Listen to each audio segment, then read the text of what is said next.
எந்த போதைப் பொருளுமே உங்களுக்கு நல்லதை செய்யாது. ட்ரம்மா இருக்கட்டும், ஓட்காவாக இருக்கட்டும், கஞ்சாவாக இருக்கட்டும், உடம்புக்கு அது தேவையில்லை. வாம் சோடா போட்டு ரம்ம குடிச்சாங்க சளி சரியா போயிடும் அப்படின்னு வாம் சோடாவை மூக்கிலேயே ஊற்றிக்கிட்டு இருக்கு.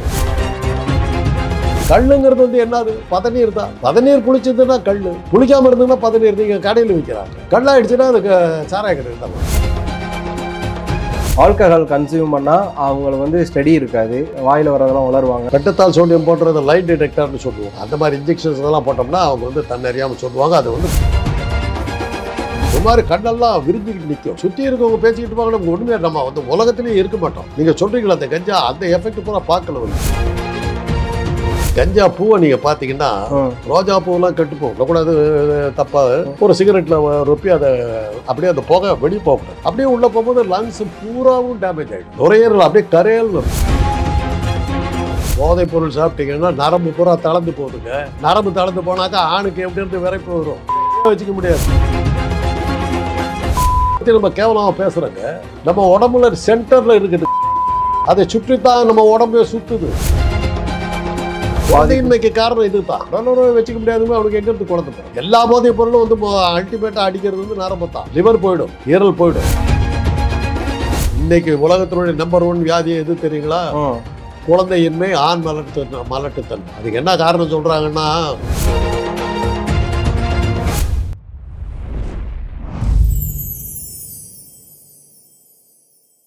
ஜி சினிமா நேயர்களுக்கு வணக்கம். இன்றைய சிறப்பு நேர்காணலில் நம்முடன் இணைந்திருக்கிறார் அரசியல் விமர்சகர் மற்றும் மருத்துவர் ஐயா காந்தராஜ் அவர்கள்.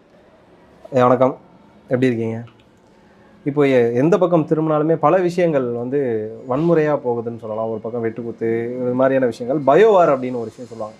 இந்த பயோவாரில் எப்படி வந்து நோய்களை பரப்புறது ஒரு வித பயோவாரோ, அதே மாதிரி போதை பழக்கத்துக்கு அடிமையாக்கி அது மூலமாக ஒரு விஷயங்களை கிளப்புறது கூட பயோவார்னு தான் சொல்கிறாங்க. அந்த ஒரு விதத்தில் இந்தியாவில் இப்போ பெருகி வரும் போதை கலாச்சாரம் அப்படிங்கிற ஒரு விஷயங்க. ஒரு காலங்களில் மது மட்டும்தான் போதையாக தெரிஞ்சது, அதை தாண்டி கஞ்சா போதையாக இருந்தது. அதுக்கப்புறம் கல் அப்படிங்கிற ஒரு விஷயத்தையும் போதையில் இறக்குனாங்க. இப்போ பார்த்தீங்க அப்படின்னா மெத்தபெட்டைன் மற்றும் இல்லாமல் பல விஷயங்கள் போதை வந்து நிறைய போதை வஸ்துகள் வர ஆரம்பிச்சிருக்கு. இது எந்த விதத்தில் முதல்ல பாதிப்பு உடல்ல இருந்து கொடுக்க ஆரம்பிக்கும்? பேசிக்காக அடிப்படையில் ஒரு பாயிண்ட் என்னன்னாக்க, எந்த போதைப் பொருளுமே உங்களுக்கு நல்லதை செய்யாது. அவ்வளோதான். சரி, அது கல்லாக இருக்கட்டும், சாராயமாக இருக்கட்டும், விஸ்கியாக இருக்கட்டும், பிராந்தியாக இருக்கட்டும், ரம்மா இருக்கட்டும், ஓட்காவாக இருக்கட்டும், கஞ்சாவாக இருக்கட்டும், அபினா இருக்கட்டும், எதுவாக இருந்தாலும் உங்களுக்கு நன்மையை கொடுக்காது. உடம்புக்கு அது தேவையில்லை. அவ்வளோதான். அதில் இன்னும் பார்த்தீங்கன்னாக்கா, நம்ம உடம்புலேயே அது கொஞ்சம் லேசான ஒரு அந்த இதெல்லாம் அந்த மருந்துகள்லாம் இருக்குது. ஆல்கஹால்லாம் உடம்புக்குள்ளாரையே இருக்குது. அதனால் அது நீங்கள் வெளியிலேருந்து கொடுக்க வேண்டிய அவசியம் இல்லை. இது உடம்பு ஏற்றுக்காதுங்கிறதுக்கு என்ன ஆதாரம்னாக்கா, ஒரு விஸ்கியோ பிராந்தியோ ஒரு இதோ குடிக்கிறோன்னு வச்சுக்கோங்க. சிப்ஸு, சிக்கன், அப்புறம் இது சோடா எல்லாம் வச்சுக்கிறோம். சோடாவை கலந்து ஒரு சிப் எடுத்துகிட்டு உடனே சிப்ஸு சாப்பிட்றோம், ஒரு சிக்கன் ஒரு கடி கடிக்கிறோம். ஏன்? உடம்பு ஒத்துக்க மாட்டேங்குது. நீ என்னமத்தையோ உள்ள தள்ளுற, வேணாங்குது. உடனே என்ன சொல்ல, கொஞ்சம் அட்ஜஸ்ட் பண்ணேன் பாரு, உனக்கு சிப்ஸு கொடுக்குறேன், சிக்கன் கொடுக்குறேன், கொஞ்சம் அட்ஜஸ்ட் பண்ணேன் அப்படி சொல்லி தாஜா பண்ணி தான் குடிக்கிறோம். சோடா ஊற்றி குடிக்கிறோம். ஆக உடம்பு மாட்டேங்குது. நீங்கள் குடிச்சிருப்பீங்களா? குடிக்க மாட்டேங்க. நான் குடிச்சு பழகணும், எனக்கு நல்லா தெரியும். தொண்டையில் இறங்கின நாக்கில் பட்ட உடனே கிக்குன்னு ஒரு கிக்கு வரும். பட்ட உடனே வந்துடும். ஆமாம், அவ்வளோ. அதாவது ரொம்ப மெல்லிய திரவம் ஆல்கஹால். உடனே உள்ள அப்சார்ப் ஆகிடும். வயிற்றுக்குள்ளார போய் குடல் இது ஜீரணம் ஆகி மேலே போகணுங்கிற அவசியம் இல்லை. அப்படியே நேராக வந்து மூளைக்கு போகும். அதுதான் அதில் இருக்கிற தொண்டைக்குள்ளார இறங்கின உடனே இந்த தொண்டை குழிக்குள்ளார போகும்போதே மூளையை வந்து இது பண்ண ஒரு மயக்கம், ஒரு கிக்கு இதெல்லாம் வரும். அதுதான் போதைப் பொருளுடைய இது. சரி, இதை தான் இது. ஆனால் இது உடம்பு ஏற்றுக்க மாட்டேங்குது. அதுக்கு தான் நம்ம வந்து சிக்கனு, சிப்ஸு, காரா பூந்தி, அது இதுன்னு என்னென்னத்தோ வச்சு ஒரு சிப்பு குடிக்கணும், அதை சாப்பிட வேண்டியது. தாஜா பண்ணி தான் சாப்பிடணும். ஆனால் அது அளவாக சாப்பிட்டா மெடிசன் அப்படிங்கிற மாதிரியான கருத்தாக சொல்லலாம். அவருக்கு குடிக்கிறவங்க சொல்கிற என்ன மாதிரி குடிகாரங்க வந்து சொல்கிற சால்ஜாப், ஹெல்த்துக்காக குடிக்கிறேன்னு. அது எந்த ஹெல்த்தை சரி பண்ணிச்சு? எனக்கு பிறந்ததுலேருந்து சைனஸ் ப்ராப்ளம் இருக்குது. பிறந்ததுலேருந்தே இருக்குது எனக்கு அந்த சைனஸ். அது வந்து குடி சரி பண்ணதே கிடையாது. அப்போ இந்த வார்த்தைகள் எல்லாம் சொல்கிறாங்களே, ரொம்ப சளி இருந்தால் ரம் அடிங்க, அது வந்து நம்ம வந்து அப்படியே சூடான வாம் சோடா போட்டு ரம்ம குடிச்சாங்க சளி சரியா போயிடும் அப்படின்வாங்களே. நான் வாம் சோடாவை மூக்கிலேயே ஊற்றிக்கிட்டு இருந்திருக்கேன். ஒன்றும் ஆயிரும். அப்புறம் இந்த குளிருக்கு தான் ஒரு கட்டிங் போடு, அதெல்லாம் ஒரு நம்பிக்கை. குளிருக்கு அது வந்து கதப்பு கொடுக்கணுவாங்க. அது உண்டு. அது ஒரு இது உண்டு. அதனால தான் ஐரோப்பிய நாடுகள் வந்து குடிக்கிறதுக்கு காரணம் அதுதான். ஊட்டியில் மாத்திரம் நம்ம வந்து மதுவிலக்கு இருந்தாலும் மலைப்பிரதேசங்களில் வந்து வெள்ளைக்காரர்கள் காலத்தில் வந்து மது குடிக்கலாம்னு வச்சுருந்தாங்க. இதில் நம்ம ஊரில் என்ன பிரச்சனைனாக்கா, மற்ற ஊர்ல எல்லாம் தனக்கு தேவைக்கு குடிச்சிட்டு போயிடுவோம். சரி. நம்ம ஊரில் தான் அதை போதை வந்து நடுத்தருவில் விழுந்து கிடக்கிற அளவுக்கு குடிக்கிறதெல்லாம் பார்த்தீங்கன்னா நம்ம ஊரில் தான். சூரனாகிறது குடிக்கிறது. அதுதான் இங்கே இருக்கிற பிரச்சனையே அதுதான். இப்போ difference between this kind of drugs அப்படிங்கிற ஒரு விஷயம் இருக்குது. இப்போ வந்து ஆல்கஹால் கன்சியூம் பண்ணால் அவங்களுக்கு வந்து ஸ்டடி இருக்காது, வாயில் வரதெல்லாம் வளருவாங்க அப்படிங்கிற ஒரு விஷயம் சொல்கிறாங்க. கஞ்சா அடித்தா ரொம்ப பர்ஃபெக்டாக இருப்பாங்க, கொலை பண்ணுறவனே கஞ்சா அடிச்சிருப்பான்ற ஒரு விஷயம் சொல்கிறாங்க. அதை விட ரொம்ப கிரிட்டிக்கலான ஒரு போதைனா அது மெத்து போட்டிங்கன்னா உடல் பாகங்கள்லாம் அப்படியே குன்றும், அடுத்த சந்ததியே இருக்காது, அதாவது இனப்பெருக்கம்ங்கிறதையே குறைக்கிற ஒரு விஷயம் மெத்த சொல்கிறாங்க. ஸோ இந்த மாதிரியான விஷயங்கள் எல்லாமே ஒரு தாக்கம் தானே உடலில் கொடுக்குது. எல்லா போதைப் பொருளுக்கும் சைடு எஃபெக்ட் ரொம்ப ஜாஸ்தி. ஆல்கஹால் கொடுத்தாக்கா எல்லாத்தையும் சொல்லிடுவாங்கங்கிறதெல்லாம் அவ்வளோ உண்மை கிடையாது. கட்டுக்கதை. அதெல்லாம் ஒரு நம்பிக்கைகள், அவ்வளோதான். அது நம்பிக்கை. பெட்டத்தால் சோடியம் போடுறது லைட் டிடெக்டர்னு சொல்லுவோம். அந்த மாதிரி இன்ஜெக்ஷன்ஸ் இதெல்லாம் போட்டோம்னா அவங்க வந்து தன்னறியாமல் சொல்லுவாங்க. அது வந்து நீதிமன்ற உத்தரவு கேட்டு தான் வாங்கி தான் அதை நம்ம பண்ண முடியும். அந்த ரெண்டாவது, அந்த மாதிரி லைட் டிடெக்டர் மருந்துகளை பயன்படுத்தி வாங்குற வாக்குமூலத்தை வந்து கோர்ட்டு அதிகமாக ஏற்றுக்கிறது இல்லை. சுயநினைவு இல்லாமல். அதே மாதிரி தான் நீங்கள் வந்து வீடியோ எல்லாம் எடுத்து போட்டிங்கன்னா இன்றைக்கி கோர்ட்டில் அது செல்லுபடியாகும். ஏன்னா வீடியோவில் வந்து மார்ஃபிங் பண்ணி என்ன வேணாலும் பண்ணலாம். அதில் இன்றைக்கி வந்து கோர்ட்டில் வந்து இந்த டிஜிட்டல் இதெல்லாம் சான்றுகள்லாம் சீரியலில் வேணால் அதெல்லாம் உபயோகப்படுத்திக்கலாம் ஒழிய கோர்ட்டில் அதை எடுத்துக்கிறது. லைட் டிடெக்டர்னு அந்த காலத்தில் சொல்லுவாங்க. அது ஒரு அளவுக்கு ஏதாவது ப்ரொசீட் பண்ணுறதுக்கு எந்த வகையான ஒரு க்ளூ கிடைக்காத ஒரு சூழ்நிலையில் இவன் ஏதாவது உளறதை வச்சுக்கிட்டு அதை துப்பாக வச்சுக்கிட்டு பிடிச்சிக்கிட்டு போகலாங்கிறதுக்கு வந்து பயன்படுத்தலாம் ஒழிய அதையே ஆதாரமாக வச்சுக்கிட்டு நம்ம பார்க்க முடியாது. இப்போ லிக்கர் கன்சியூம் பண்ணுறோம், அதில் வந்து லிவர் டேமேஜ் ஆகுது அப்படிங்கிற ஒரு கம்ப்ளைண்ட் இருக்குது. இப்போ கஞ்சா வந்து ஸ்மோக் பண்ணுறோம் இல்லை சார், அது வந்து உடலுக்குள்ளே என்ன மாதிரியான பாதிப்புகளை முதல்ல ஏற்படுத்துது? அது கேன்சர் லங்கு போயிடும், அதுவும் வந்து குடலுக்கு போய் இறங்கும். அது மெடிசன் சொல்கிறாங்களேங்க. எது கஞ்சா ஒரு மெடிசன்? அப்படி தாங்க நான் சொல்லணும். அப்படி சொன்னால் தானே நான் உபயோகப்படுத்துறதுக்கு நியாயப்படுத்த முடியும். கஞ்சா பூவை நீங்கள் பார்த்தீங்கன்னா ரோஜா பூவெல்லாம் கெட்டு போகும். சரி. அவ்வளோ அழகாக இருக்கும். அதை கசக்கி உலர்த்தி தான் நம்ம கஞ்சா அடிக்கிறோம். அந்த இலைகள், இலைகளை நல்லா நசுக்கணும். நல்லா நசுக்கி கை நிறைய வச்சு நசுக்கி நாங்கள் எப்படி இது பண்ணுவோம் சொல்லக்கூடாது தப்பாக. ஒரு சிகரெட்டில் ரொப்பி அதை அப்படியே அந்த புகை வெளியே போகக்கூடாது, வெளியில் போகக்கூடாது. அதுக்கு தான் இப்படி கை வச்சுக்கணும், இப்படி இழுக்கணும். இப்படி இழுத்து அந்த புகை ஒரு கொஞ்சம் போச்சுன்னா காசு போச்சுன்னு கத்துவானுக்கு. அந்த அளவுக்கு அந்த புகை அப்படியே உள்ளே போகும். அப்படியே உள்ளே போகும்போது லங்ஸ் பூராவும் டேமேஜ் ஆகிடும். அந்த எக்ஸ்ரே எடுத்து பார்த்தீங்கன்னா நுரையீரல் அப்படியே கரையல்னு இருக்கும், கரைஞ்சு போயிடும், கரையல்னு இருக்கும், கரிபூசு மாதிரி அவ்வளோ தூரத்துக்கு அது டேமேஜ் ஆகிடுது. அதுக்கப்புறம் வந்து அப்படியே மூளைக்கு போகுது. மூளையினுடைய நரம்புகள் பூரா தளர்ச்சி அடைஞ்சிடுது. அஸ்டைல் கோலின் போன்ற இது உணர்ச்சிகளை எல்லாம் நரம்புகளில் கொண்டு போகிற அந்த திரவமெல்லாம் கெட்டு போகிறதுனால நரம்புகள்லாம் ஒர்க் பண்ணுறதில்ல, சரியாக ஒர்க் பண்ணுறதில்ல. அதனால தான் அவன் தளர்ந்து போய்டும், அதனால தான் தள்ளாடுறான். இப்போ மெத்து அப்படிங்கிற ஒரு போதைப் பொருளை நீங்கள் கேள்விப்பட்டிருக்கீங்க. ஆர்டிஃபிஷியல் போதைப் பொருள், அது முழுக்க ஆர்டிஃபிஷியல். அதுவுமே ஒரு ஃபேக்டர் ஆஃப் செகண்டில் உங்களை புப்புன்னு தூக்குற மாதிரியான எஃபெக்ட்லாம் கொடுக்க சொல்கிறாங்க. அது மாதிரி கிளப்பி விடாது. நிறைய மருந்துகள் அது மாதிரி இருக்குதுங்க. எங்கள் காலத்தில் மெல்செட்டின் ஒரு மருந்து இருந்தது. என்ன மருந்துங்க? மெல்செட்டின்னு ஒன்று இருந்தது. சரி. அது போட்டிங்கன்னா கால் முழங்கால் கீழே தரையில் படுறதே தெரியாது, அப்படியே மிதக்கிற மாதிரி ஒரு ஃபீலிங் வரும். அது ஒரு காலத்தில் போய் வாங்கி சாப்பிட்டுக்கிட்டு அப்படியே மெல்செட் எஃபெக்ட் வந்ததோ இல்லையோ அந்த மாதிரி நாங்கள் நடிச்சுக்கிட்டோம். புரியுதா? இப்போ எனக்கெல்லாம் பார்த்தீங்கன்னா இன்னைக்கு வரையிலும் நான் எவ்வளோ குடிச்சு அட்டகாசம் பண்ணியெல்லாம் இருக்கிறேன். போதை வந்து என்னை வந்து நீங்கள் சொல்கிற மாதிரியான கதைகள்லாம் எனக்கு நடக்கவே இல்லை. ரியாலிட்டி அது கிடையாது. ரியாலிட்டியில் அது இல்லை. கஞ்சா அடித்தாக்கா அப்படியே கலராக வண்ண கலரில் கனவுகள் வரும், காட்சிகள் வரும். அப்படின்லாம் ஒன்றுமே வரல. கஞ்சா அடித்தாக்கா எப்படி கண்டுபிடிப்பேன் நான் கஞ்சா அடித்தேன்னாக்கா எந்நேரமும் ஏதாவது ஓலறிக்கிட்டே இருப்பேன், ஹாஸ்டலில் பேசிக்கிட்டே இருப்பேன். காந்தராஜ் ரொம்ப குவைட்டாக உட்காந்துருக்கான் நான் ரூமில், கஞ்சா அடிச்சிருக்கா போட்டிருக்குப்பாங்க. ஏன் நீங்கள் அடிச்சிருக்கீங்களா? படிக்கிற காலத்தில் பண்ணாததே கிடையாது. இதெல்லாம் வந்து நான் வந்து அனுபவ ரீதியாக சொல்கிறேன். சரி. கேள்வி ஞானத்தில் சொல்லலை, மருத்துவராக சொல்லலை. சரி. எனக்கு ஏற்பட்ட விளைவுகளை நான் சொல்கிறேன்.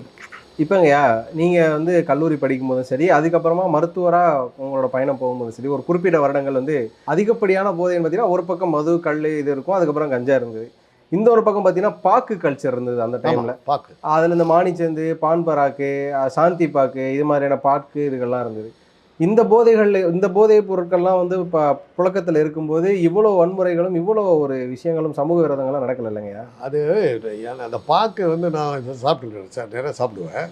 அது என்ன ஆகும்னா வாந்தி வந்துடும். அப்படி கண்ணெல்லாம் இறுக்கிக்கும் ஒரு மாதிரி விரைச்சி பார்த்துக்கிட்டு இருப்போம். பார்த்த உடனே தெரியும் என்ன பாக்கு போட்டியானுவாங்க. தூக்கம் வந்துருமாங்க. ஒரு மாதிரி கண்ணெல்லாம் விரிஞ்சிக்கிட்டு நிற்கும். சரி. சுற்றி இருக்கவங்க பேசிக்கிட்டு இருப்பாங்க, நமக்கு ஒன்றுமே நம்ம வந்து உலகத்திலேயே இருக்க மாட்டோம். நீங்கள் சொல்கிறீங்களா அந்த கஞ்சா, அந்த எஃபெக்ட் பூரா பார்க்கல வந்துட்டு. அப்போ ஒரு காலத்தில் என்னன்னா, ஒரு பிரபல ஹோட்டலுக்கு முன்னாடி தாம்பாளத்தில் வந்து வச்சு விற்றுக்கிட்டு இருந்தாங்க பீடாவில். சரி சரி. அந்த பீடாவில் வந்து அந்த பாக்கு வேணும், அதுக்கு பேரெல்லாம் ஜர்தா பீடான்லாம் பேர். ஆமாம். அந்த பீடாவில் அதை வச்சு கொடுப்பாங்க, அது விலை ஜாஸ்தி. அப்போ ₹2 அன்றைக்கி பெட்ரோல் விலை வந்து ₹1 அப்படின்னா பார்த்துங்க. அந்த ₹2 கொடுத்து வாங்கணும். பிரபல ஹோட்டல்கள் முன்னாடி அந்த தாம்பாளத்தை வச்சு விற்பாங்க. அதை வாங்கி போட்டு வந்தோம்னா பாதி வழியில் வரும்போதே தலையெல்லாம் சுற்ற ஆரம்பிச்சிடும், குப்புன்னு இருக்க ஆரம்பிச்சிடும். தலையெல்லாம் சுற்ற ஆரம்பிச்சிடும், மயக்கம் வரும், கிளை கொடுத்துரும். அந்த அளவுக்கு இருக்கும். எனக்கு தெரிஞ்ச அந்த பாக்கில் வந்த கிக்கு மாதிரி வேறு எதுலையுமே வந்ததில்லை. கஞ்சாவெல்லாம் அவ்வளோ பெருசாக இருந்தது. இப்போங்க இதோட சைடு எஃபெக்ட்ஸ் அப்படிங்கிறது முதல்ல எங்கே பாதிக்குது அப்படின்னா, ஆண்மை குறைவு அப்படிங்கிற ஒரு விஷயத்துல தான் இதோட எஃபெக்ட்டுகள் தெரிய ஆரம்பிக்குது. பொதுவாக சொல்கிற விஷயங்களே என்ன அப்படின்னா, ஆல்கஹால் கன்சியூம் பண்ணால் மட்டும்தான் இங்கே ஆண்மை குறை வருது, அதுக்கப்புறம் இப்போ மெத்து கன்சியூம் பண்ணால் ஆண்மை குறை வருது, ஆனால் கஞ்சா அடித்தா அந்த ஆண்மை குறை வர்றதில்லைன்ற ஒரு இது இருக்குது. அதாவது குழந்தைகள் பிறக்கிறதுல ஃபர்டிலிட்டியில் அந்த ப்ராப்ளம் இருக்குது. அதர்வைஸ் ரிலேஷன்ஷிப் வந்து லாங் டியூரேஷன் வச்சுக்கிறதுக்கு நீங்கள் போதையை போட்டால் வச்சுக்கணும். இந்த ஒரு விஷயத்தை எப்படிங்க பார்க்குறீங்க? போதைப் பொருள் சாப்பிட்டீங்கன்னா நரம்பு பூரா தளர்ந்து போகுதுங்க. நரம்பு தளர்ந்து போனாக்கா ஆணுக்கு எங்கேருந்து விரைப்பு வரும்? அதுவே வச்சுக்க முடியாது. அதுவே ஒரு உருட்டு தான். அவ்வளோதான். அது நீங்கள் விலை மாதர்கள் வீட்டுக்கு போனீங்கன்னாக்கா, குடிக்கிற பழக்கம் இருந்தாக்கா அவங்க வந்து உடனே குடிக்கிறதுக்கு பழக்கம் கொடுத்துருவாங்க. கொடுத்துட்டாங்க, குடிச்சுட்டு மயக்கம் போட்டு சூழ்ந்து படுத்துருவான். சரி. காலையில் எழுந்திரிச்சோடனே கதை விட்டுருவான். என்ன ராத்திரியில் அவ்வளோ பாடுபடுத்திட்டேன், இவன் நிஜமாக தான் பண்ண போட்டுருக்குன்னு வச்சுட்டு ஒன்றுமே பண்ணாமல் காசு கொடுத்துட்டு போயிடுவான். இதெல்லாம் இந்த தொழிலில் நடக்கிற விஷயங்கள்லாம் செக் டாக்டருக்கு போது எனக்கு இதெல்லாம் தெரியும். ஏன்னா இதை சொன்னாங்க காமராஜ் காமாந்தகார காந்தராஜ் அப்படின்னா ஆரம்பிப்பானுங்க, எழுதுவானுங்க. அதை பற்றி எனக்கு கவலை நடந்ததுன்னு சொல்கிறேன். இதெல்லாம் அனுபவம். காமம் இல்லாத மனிதர் இல்லைங்க, புனிதர்கள் ஆகிடுவாங்க நிறைய பேர். வந்து எங்கள் சீஃப் ஒருத்தர் வருவார், என்னையா பெரிய டிபார்ட்மெண்ட்டு அப்படிம்பார். சரி. நாங்களாம் ஹார்ட்டை பார்க்குறவங்க. ரொம்ப கேவலமாக பேசிக்கிட்டே இருந்தார். நான் சொன்னேன், சார் இது வந்து முடிஞ்சவனுக்கு தான் சார் இந்த டிபார்ட்மெண்ட்டு, முடியாதவனுக்கு இந்த டிபார்ட்மெண்ட்டு, அதனால் நீங்கள் வராதிங்க சார், உங்களுக்கு தேவையில்லை அப்படின்னு அன்றைக்கி தான் அடங்கினார். பர்ஃபெக்டான ஆன்சர். அது பற்றி நம்ம கேவலமாக பேசுகிறோங்க. நம்ம உடம்புல சென்டரில் இருக்குது, அதை சுற்றித்தான் நம்ம உடம்பே சுற்றுது. மேலே வைக்கல, கீழே வைக்கல, நடுமத்தியில். இந்த சென்டர் பார்ட் ஆஃப் அவர் பாடி, அதை சுற்றி தான் மனித இனமே சுற்றுது. பெரிய போர்கள், பெரிய கண்டுபிடிப்புகள், பெரிய எழுத்துக்கள், இலக்கியங்கள் எல்லாம் எதை அடிப்படையில் வந்து எல்லாம் பார்த்தீங்கன்னா செக்ஷனில் உலகம் ஏது, இலக்கியம் ஏது, அறிவியல் ஏது, வேற என்ன அடிப்படையில் என்ன இருந்தது? கிளியோபட்ரான்ற அழகுல மயங்கி தானுங்களே சீசர் ஆண்டோனியும் அடிச்சுக்கிட்டானுங்க. ஆனால் அந்த ஒரு விஷயத்தையுமே இங்கே போதை வரிசையிலானே வச்சிருக்காங்க, மது மாது சூது அப்படின்னு சொல்லி. அதான் அது ஒன்றும் அதை வந்து நீங்கள் வந்து பிரிக்கவே முடியாது. ஆனால் இந்த மதுவினால வந்து வந்து ஒரு கற்பனை தான். இந்த குழந்தையின்மை அப்படிங்கிற ஒரு குழந்தையின்மைக்கு காரணம் இது தான்.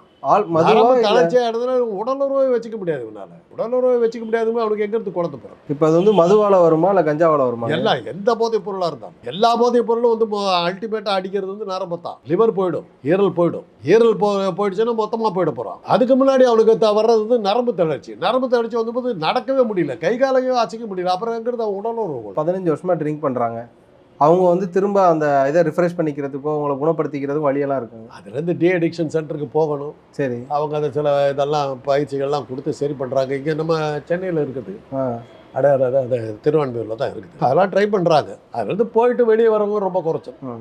இப்போ நார்த் இந்தியன்ஸை நம்ம எடுத்துக்கோங்க. நார்த் இந்தியன்ஸ் அவங்களோட போதை வஸ்துவை எப்படி நீங்கள் பார்த்துருப்பீங்க. பாக்கு வந்து ஒரு சரமாக பிச்சு போடுவாங்க, பாங்கு வந்து அடிப்பாங்க, பாங்கு குடிப்பாங்க. அது இல்லாமல் ஆல்கஹால் எப்படி கன்சியூம் பண்ணுவாங்க தெரியும். அவங்க இவ்வளோ விஷயங்கள் பண்ணுறாங்க, ஆனால் அவங்க ஹெல்த்தாக தானங்க இருக்கு. இல்லை, அவங்க வந்து பார்த்திங்கன்னா வட இந்தியா வந்து குளிர் பிரதேசம், தென்னிந்தியா தான் வந்து வெப்ப பூமி. இப்போ டெல்லியெல்லாம் போனீங்கன்னா 2 எக்ஸ்ட்ரீம். இப்போ இந்த டிசம்பரில் போனீங்கன்னா அந்த குளிர் தாங்க முடியாது, விரைச்சி போகிற அளவு குளிர் அடிக்கும். வெய்ய காலத்தில் ஒரு சட்டை போட முடியாது, 110, 112 டிகிரி அடிக்கும். அதாவது தாங்கவே முடியாது, இருக்க முடியாது. வெயில் நம்ம வெயில் இருக்கிற ஊரில் பிறந்தவங்க அங்கே டெல்லி வெயிலெலாம் நம்மளால் தாங்க முடியாது, அவ்வளோ கஷ்டமாக இருக்கும். அதனால் என்ன ஆகுதுன்னா, அவன் அந்த குளிரில் வந்து அந்த குளிரை தாங்கிறதுக்கு கிடைக்கிறதெல்லாம் பண்ணுறான் அவன். அதனால் அவங்களுடைய உடம்பே வந்து பார்த்திங்கன்னா பஞ்சாபியர்களாக 6 அடி உயரத்துக்கு குறைஞ்சி இருக்க மாட்டான். ஆமாம். ஏன்னா அவங்களுக்கு வந்து மேலே இருக்குது, அந்த இது கொஞ்சம் பூமியினுடைய மேல் பகுதியில் வந்துடுது. அதனால் அவங்க வந்து ஆக்சிஜன் கண்டென்ட் குறைச்சல் அந்த காற்றுல. அதனால தான் இவங்க வந்து உயரமாக இருந்து நிறைய ஆக்சிஜன் கன்சியூம் பண்ணுறதுக்காக தான் அவங்க உடம்பே பெருசாக இருக்குது. வட இந்தியர்கள் பூராவே பார்த்திங்கன்னா நம்மளோட திடகாத்திரமான உடம்பு இருப்பாங்க. நம்மலாம் தென்னிந்தியர்கள் பூரா குள்ளமாக இருப்போம்.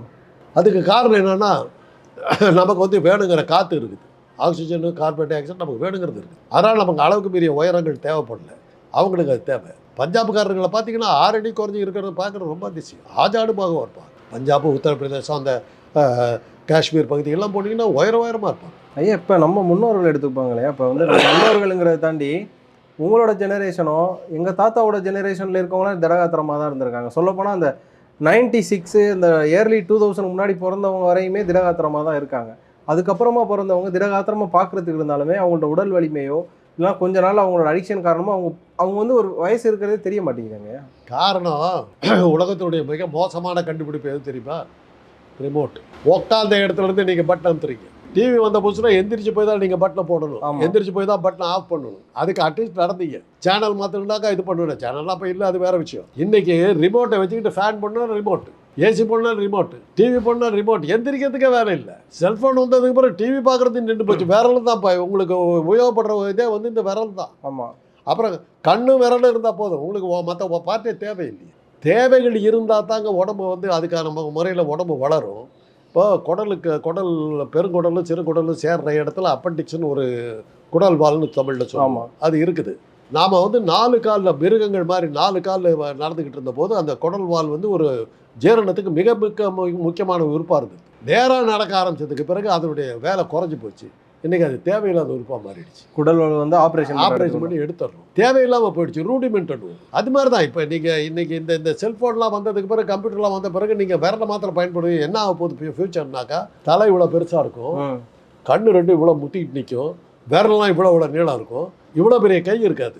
இதை இங்கேயே இப்படியே வந்துடும். இப்படி தான் இருக்கும். விரல் போதும். இவ்வளோ பெரிய நெஞ்சு இருக்கா, மூச்சு இழுக்கிறதுக்கு வேலை இல்லை, நான் எந்திரிச்சு போகிறதுக்கு வேலை இல்லை. காலெல்லாம் 2 கத்திரிக்காய்க்கு காலும் கையும் முளைச்ச மாதிரி 2 இது இருக்கும், அவ்வளோதான். இப்போ மனித உயரமே இவ்வளோதானங்க இருக்கும், அவ்வளோதான் வரும்.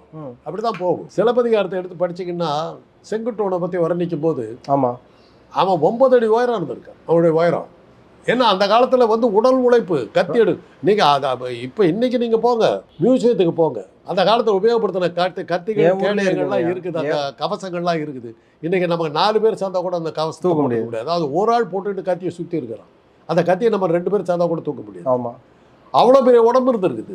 ஏன்னா உடல் உழைப்பு. இன்றைக்கி உடல் உழைப்பே இல்லை. என்றைக்கு நீங்கள் கார் கண்டுபிடிச்சிங்களோ, வாகனங்களை கண்டுபிடிச்சிங்களோ, பெட்ரோலில் ஓடுறதை கண்டுபிடிச்சிங்களோ, உடல் உழைப்பு இல்லை. இப்போ எனக்கு எங்கே சந்தேகம், நாங்கள் அந்த பயோவார் அப்படிங்கிற ஒரு வார்த்தையை நான் மென்ஷன் பண்ணேன். அதாவது இளைஞர்கள் வளரும் ஒரு நாடு தான் வந்து வளர்ச்சிக்கான நாடு அப்படின்னு சொல்லுவாங்க. ஆனால் இந்தியாவில் இருக்கக்கூடிய இளைஞர்கள் ஒரு காலகட்டங்களில் பயங்கர உணர்ச்சிகரமாக பயங்கரமான ஒரு இன்வென்டர் பீப்புள்ஸாகவும் இருந்தாங்க. ஆனால் இன்றைய காலகட்டங்களில் பாதி பேர் ட்ரக் அடிக்டாகவும் பாதி பேர் வந்து உமனைசராகவும் மாறிக்கிட்டு இருக்க காலங்களோட காரணம் இந்த சோஷியல் மீடியாக்கள். இதுவுமே ஒரு குறிப்பிட்ட பயோவார் ஃப்ரம் அதர் கண்ட்ரிஸ் அப்படிங்கிற மாதிரியான ஒரு விஷயங்களை சொல்லுங்கள். உலகம் முழுவதும் நீங்கள் பார்த்தீங்கன்னா பூகோள ரீதியில் அந்த பூமி எங்கே, அந்த நாடு எங்கே இருக்குதோ அது மாதிரியான கல்ச்சர் தான் அங்கே எல்லாம் இருக்குது. இப்போ நமக்கு நேர் ஆப்போசிட்டில் அந்த பக்கம் இருக்கிறது வந்து மெக்சிகோ. மெக்சிகோவில் நாங்கள் இருந்தோம். அவங்க ஒரு வீட்டில் சாப்பிட்றதுக்கு என்னை கூப்பிட்டுருந்தாங்க, மெக்சிகோக்காரர். நாங்கள் 3 நண்பர்கள் போனாக்கா சாப்பாடு வைக்கிறாங்க. சாதம், அரிசி சாதம், சரி, கருப்பு மொச்சக்கொட்டை குழம்பு, கத்திரிக்காய் போட்டு. மெக்சிகோவில் நாங்கள் ஒரே ஆச்சரியப்பட்டு, நாங்கள் வந்திருக்கோம் தெரிஞ்சு எங்கள் ஊர் சாப்பாடு அப்படியே பண்ணி எங்களுக்கு போடுறீங்களா, எவ்வளோ இது, எப்படி இதெல்லாம் கற்றுக்கிட்டீங்கன்னு. உங்கள் ஊர் சாப்பாடா? நாங்கள் தினம் இதானே சாப்பிட்றோம். நாங்கள் பார்த்தா மெக்சிகோவினுடைய உணவுங்க. கருப்பு மொச்சக்கொட்டை கத்திரிக்காய் போட்டு சாதத்தை போட்டு பேசி சாப்பிட்றது வந்து மெக்சிகோவோட உணவு. ஆம்பளை வேஸ்ட் கட்டிட்டு சுற்றுறான். பெண்கள் பக்கத்தில் போய் அங்கே நிற்க முடியாது. மெக்சிகோவில் பிரச்சனை வந்துடும். பொம்பளை பக்கத்தில் எப்படி போக? நான் தான் நினச்சிக்கிட்டேன், ஏன்னா இவ்வளோ தூரம் அமெரிக்காவுக்கு வந்து இங்கேயும் பொம்பளை பக்கத்தில் உட்காந்துக்கு நம்முடைய கலாச்சாரம் அப்படியே இருக்குது. முனியப்ப மாதிரி அவங்க ஊரில் மாச்சு பிச்சுன்ற ஒரு கல்ச்சர் இருக்குது. முனியப்ப மாதிரியான சிலைகள்லாம் வச்சு கும்பிடுறாங்க. பல்வேறு வகையான இதெல்லாம் பார்த்தீங்கன்னாக்கா எல்லாம் இருக்குது. அங்கே மாமரம் முளைக்குது, கொய்யா மரம் இருக்குது. கொய்யா மரத்தில் அந்த கொய்யாப்பழம் இருக்குது. அந்த அவங்ககிட்ட கேட்குறதுக்கு என்ன பேருங்க? கொய்யான்னா பேரே கொய்யா. பூகோள ரீதியாக எந்த இடத்துல இருக்கிறோமோ அதுதான் அந்த இடத்துடைய கலாச்சாரமாக இருக்குது. நம்முடைய கலாச்சாரம்லாம் நீங்கள் பார்க்கணுன்னாக்கா அமெரிக்காவில் கூட ஃப்ளோரிடா மாநிலத்துக்கு போனீங்கன்னா எங்கே பார்த்தாலும் தென்னை மரமும் மாமரமாக இருக்கும். கம்ப்ளீட்டாக தமிழ்நாட்டுக்கு வந்த மாதிரியே இருக்கும். ஆனால் இப்போ நம்ம கல்ச்சர் வைஸாக நிறைய விஷயங்களை மாறிட்டோம்லங்க. உணவில் ஆரம்பித்து உடையிலேருந்து நம்ம கட்டுற வீடு, பார்க்குற சீரியல்ஸு, மூவிஸு, நம்ம வாங்குற பைக், நம்ம பேசுகிற விஷயங்கள் எல்லாமே நம்மளே வந்து வேறு வேறு நாடுகள், வேறு வேறு இடங்களில் இருக்கக்கூடிய கல்ச்சரை டிபெண்ட் பண்ண ஆரம்பிச்சிட்டோம்ல. இப்போ அது காரணம் என்னென்னா, பூமி சுற்றுது. இவ்வளோ நாள் வந்து அவன் வந்து சூரியனுக்கு எதிர்ப்பு திசையில் இருந்தால் இருட்டாக இருந்தான். அவன் சுற்றிக்கிட்டு வெளிச்சத்துக்கு வர ஆரம்பிச்சிட்டான். நாம் இருட்டுக்கு போயிட்டுருக்கோம். அமெரிக்க கலாச்சாரம், ஐரோப்பிய கலாச்சாரத்தை நம்ம பின்பற்றிக்கிட்டு இருக்கோம். எந்த ஊர்லேயுமே வந்து அஃபிஷியலாக திருமணம் பண்ணிக்கிட்டு 2 பொண்டாட்டியோட இருக்க முடியாது. ஆமாம், திருட்டுத்தனமாக இருக்கலாம். நீங்கள் கேர்ள் ஃப்ரெண்டு பாய் ஃப்ரெண்டுன்னு நீங்கள் நிறையா வச்சுக்கலாம். அப்போ 5 ஆண்களோட உறவு வச்சுக்கலாம், கவலை இல்லை. கணவன் ஒருத்தன் தான் இருக்கும். அதே மாதிரி பல பெண்களோட உறவு வச்சுக்கலாம், மனைவின்னு ஒருத்தியை தான் இருக்கும். நான் அந்த டிபார்ட்மெண்ட் இருந்ததுனா நான் கேட்பேன், when did you have sex அப்படின்னு கேட்பேன். அதை கேட்கணும். கேட்கும்போது அந்த ஆம்பளை என்ன கேட்பான்னா, with home sir, with tell me, with my wife 6 days back, with my second girlfriend I had sex yesterday அப்படின்பா. பொண்ணுக்கிட்டே அதே தான், with my husband I had sex 6 days back, with my boyfriend yesterday night அப்படின்னு. அதெல்லாம் accepted. அந்த கலாச்சாரம் அங்கே இருக்குது. ஆனால் அங்கே 2வது பொண்டாட்டி நீங்கள் கட்டிக்க முடியாது, 2வது புருஷன் கட்டிக்க முடியாது, அஃபிஷியலாக பண்ண முடியாது. You can have boyfriends, you can have girlfriend. ஹஸ்பண்டுனாக்கா ஒரே ஹஸ்பண்ட் தான், ஒய்ஃப்னா ஒரே ஒய்ஃப் தான். அதுதான் இங்கே தாங்க உங்களுக்கு 2 மனைவி 3 மனைவி 5 புருஷோட வாழ்ந்த திரௌபதி, இதெல்லாம் எங்கே இருக்குது? இப்போ இது மாதிரியான விஷயங்கள் நம்ம மாறுறதெல்லாம் அது வந்து எதற்கான வழிங்க? ஏன்னா வந்து இதெல்லாம் பார்க்கும்போது நிறைய பேர் சொல்கிற ஒரு ஃபேக்ட்ஸ்லாம் என்ன ஆகுதுன்னா, இது போக போக அடுத்த தலைமுறையை அழிக்கிறதுக்கான ஒரு வழி அப்படின்றாங்க. பல்வேறு வகையில் மனித இனத்தை அழிக்கிறதுக்கு மனிதர்கள் தான் காரணமாக இருக்கிறோம். சரி, இன்றைக்கி இந்த ஆர்டிஃபிஷியல் இன்டெலிஜென்ஸ் எல்லாம் கொண்டுருக்கிறீங்க. ஆமாம், ஸ்டெம் செல் மாத்திரம் கொஞ்சம் பெருசாக வந்திருந்ததுன்னா இன்றைக்குள்ளாரே வந்து மனித இனம் அழிஞ்சு இருக்கிறதுக்கான வாய்ப்புகள் நிறையா இருந்தது. நல்ல காலம் ஸ்டெம் செல்லை நிறுத்திட்டாங்க. ஆர்டிஃபிஷியல் இன்டெலிஜென்ஸை நீங்கள் ஒரு இடத்துல நிறுத்தலைன்னா மனித இனம் அழியறதுக்கு எல்லா இதுவுமே இருக்குது, எந்த நேரத்தில் அழிஞ்சு. சரிங்க, பேக் டு நம்ம அந்த ட்ரக் அப்படிங்கிற ஒரு விஷயம் கேட்கணும்னு நினைக்கிறேன். எனக்கு இந்த ஒரு பொது கருத்தும் இருக்குது. நான் இப்போ கேட்குற கேள்விகள் எல்லாமே மக்கள் பொதுவாகவே சொல்லுவாங்கல்ல, ஒரு போதைப் பொருள் மீதும் ஒரு கருத்து உங்களுக்கு இருக்கும். அதை தான் உங்கள்கிட்ட கேள்வியாக கேட்கணும். முதல்ல ட்ரக், அதாவது நீங்கள் ஆல்கஹால் கன்சியூம் பண்ணால் எல்லாமே ஸ்பீடாக ஒன்றுமே புரியாது, அதில் தான் உளருவோன்னுவாங்க. கஞ்சா அடித்தா நம்மளுக்கு வந்து எல்லாமே ஸ்லோவாக தெரியும், ரொம்ப ஃபோக்கஸ்டாக இருப்போன்றாங்க.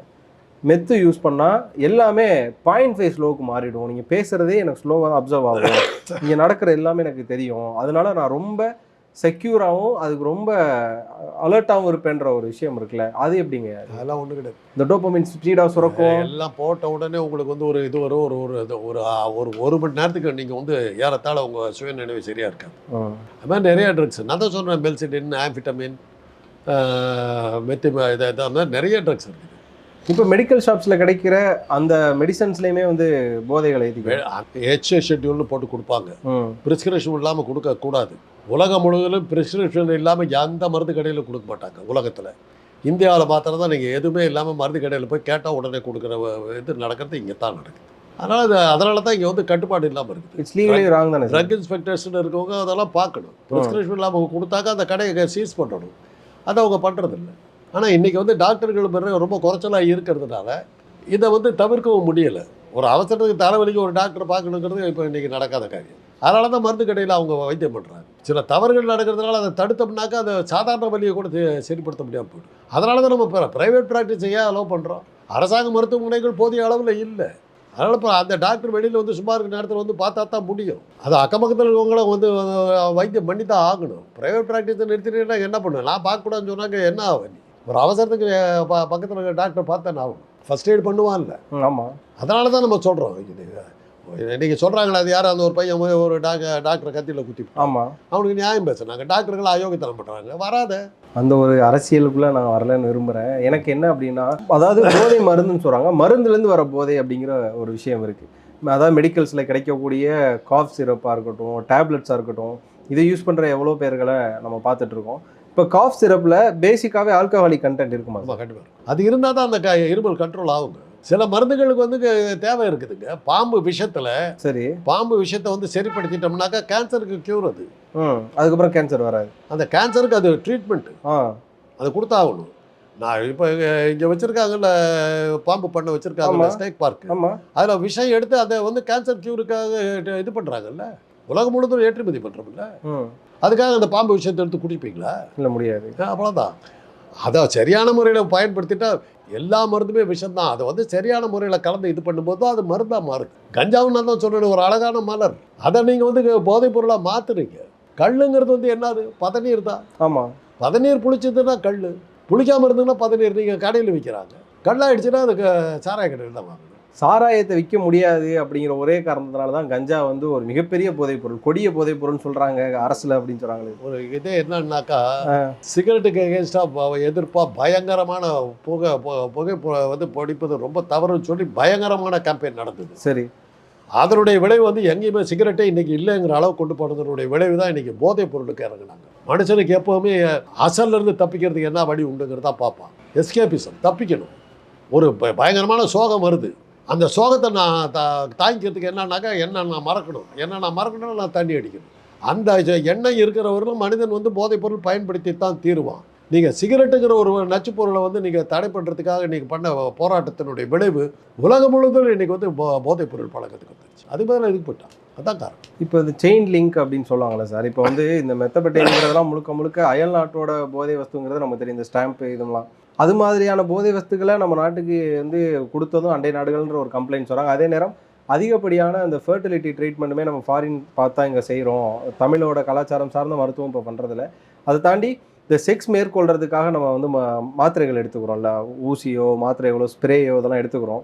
இதுவுமே வந்து மேலை நாடுகள்லேருந்து வர்றது. ஆக மொத்தம் ப்ராப்ளமும் அவங்க தான் கொடுக்குறாங்க, அதுக்கான சொல்யூஷனும் அவங்க தான் கொடுக்குறாங்க. இதை வச்சு ஒரு பிஸ்னஸ் பார்க்குறாங்கன்ற ஒரு விஷயம் மக்கள் சொல்கிறாங்கல்ல. உங்கள் பற்றி எங்கே போச்சு? நான் கெடுக்கிறேன். சரி தெரியும். அப்புறம் என் கூட சுற்றுறீங்க.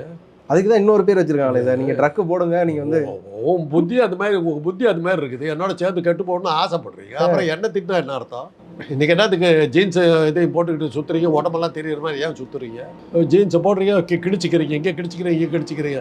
உங்களை யார் அதை ஃபாலோ பண்ண சொல்லுது? இன்றைக்கி நான் வாரிக்கிட்டு இருக்கேன் இந்த கிராப், இந்த கிராப்பை தமிழ் நிறத்துடைய இது இல்லை, முன்குடுமி சீவிடணுங்க. இந்த இடத்தோட மொட்டை அடிச்சுக்கணும், குடுமி வச்சுருக்கணும்.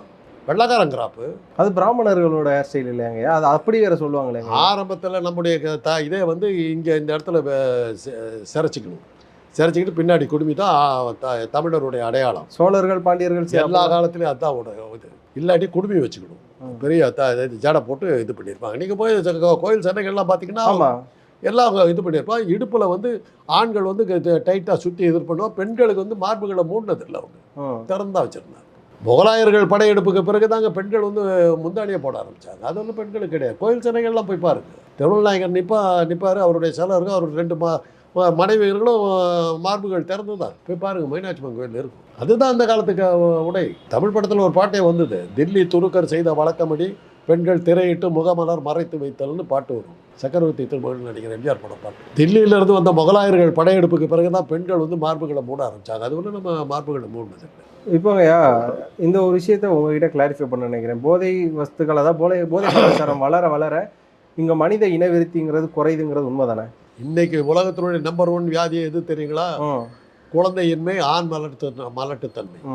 அதுக்கு என்ன காரணம் சொல்கிறாங்கன்னா, 2 அணுகுண்டு போட்டாங்க இல்லையா, ஹிரோஷிமா நாகசாகில. அந்த அணுகுண்டினுடைய கதிர்வீச்சில் உண்டான தாக்கம் வழிவழியாக வந்து இன்னைக்கு இருக்கிற ஜென்ரேஷனை பாதிச்சிருக்குதுங்கிறான். அது உண்மையாங்க? அது அப்படி தான் இன்றைக்கி இருக்கிற ஆராய்ச்சி அப்படி தான் சொல்லுது. இன்றைக்கி நாங்கள் பார்க்குற கல்யாணம் ஆனோன்னா இப்போ வந்து வீடா கடை மாதிரி ஃபெர்டிலிட்டி சென்டர்ஸ் வந்துருச்சு. ஆமாம், 2 வீடா கடை கூட அவ்வளோ இல்லையே. அப்படின்னா என்ன அர்த்தம்? குழந்தையின்மைங்கிறது இன்றைக்கி மிகப்பெரிய பிரச்சனையாக மாறி இருக்குது. உலகம் பூரா அது வந்துருச்சு. ஒரு பக்கம் ஆய்வில் சொன்னாலும் நீங்கள் ஃபிசிக்கலாக அதுக்கு படிச்சிருக்கீங்கல்ல, அதில் தெரியணும் உங்களுக்கு ரியல் ஃபேக்ட் என்ன அப்படிங்கிறது. இதுதான் காரணம். இது அந்த கதிரியக்கத்தினால வந்து ஹார்மோனல் இது தவறுகள்லாம் நடந்து, ஹார்மோன் தவறுகள் வந்ததுனால அந்த உயிரணுக்கள் உருவாகலை.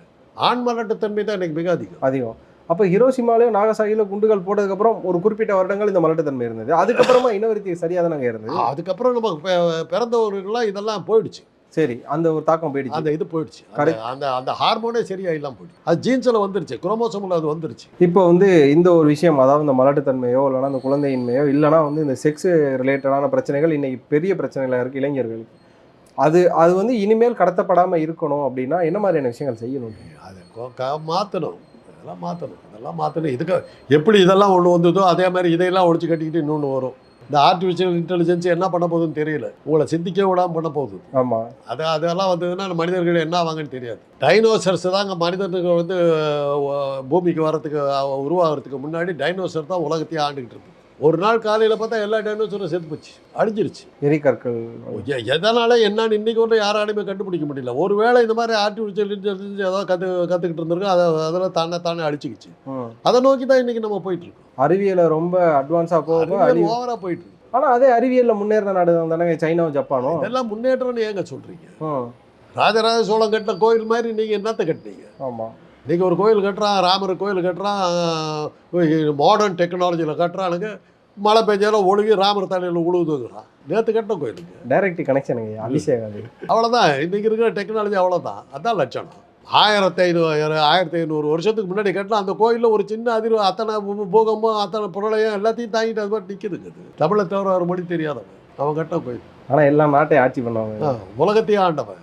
பிரிட்டிஷ் சாம்ராஜ்யத்தோட பெரிய சாம்ராஜ்யத்தை வச்சிருந்தோம் ராஜேந்திர சோழன், ராஜராஜ சோழன். எவ்வளோ தூரத்தில் இருந்தான் தெரியுங்களா? நியூசிலாண்டையும் ஆஸ்திரேலியாவும் கண்டுபிடிச்சது கேப்டன் குக்குன்னானுங்க. அவனுக்கு 100 வருஷத்துக்கு முன்னாடியே தமிழ்நாட்டிலேருந்து ஒரு முஸ்லீம் போயிருக்கிறான். கப்பல் அந்த கப்பலோட மணியை கடிச்சிருக்கு, அதை வச்சுருக்காங்க நியூசிலாந்து மியூசியத்தில். முகமது வக்கூஸ் என்பவருடைய கப்பலுடைய மணின்னு அதை தமிழில் எழுதியிருக்கு. அப்போ தான் சொன்னாங்க யாரா கண்டுபிடிச்சதுன்றான். கேப்டன் குக்காக கண்டுபிடிச்சான். தமிழ் அதுக்கு முன்னாடி கப்பலில் போயிருக்கான். பெருங்கிற ஒரு நாடுங்க, சவுத் அமெரிக்கா, தென் அமெரிக்காவில் இருந்து பசிபிக். அங்கே நான் போயிருந்தேன். மியூசியத்துக்கு போனபோது அங்கே போடுறாங்க உலகத்தினுடைய முதல் வம்சம் எதுனாக்கா சோழ நீராங்கிறான். சோழ நீரா, சோழ நீரான்னு போட்டிருந்தது. அந்த உடனே நாங்கள் 3 பேர் இருந்தோம். அது எங்களுக்கு ஒரு க்யூரியாசிட்டி வந்து என்னடா இது சோழன் போட்டிருக்காங்களே அப்படின்னு சொல்லிட்டு நம்ம படித்தது ஒரு வேளை இந்த ஸ்பெல்லிங் தப்பாக என்னன்னு சொல்லிட்டு அவரை கூப்பிட்டு மியூசியம் இன்சார்ஜை கூப்பிட்டு இது என்னன்னு இப்படி போட்டிருக்கீங்களா என்னன்னு கேட்டேன். நீங்கள் எங்கேருந்து வர்றீங்கன்னு. இந்தியாவிலேருந்து வர்றீங்க. இந்தியாவிலேருந்து எங்கேருந்து வர்றீங்க? சவுத் இந்தியாவில்.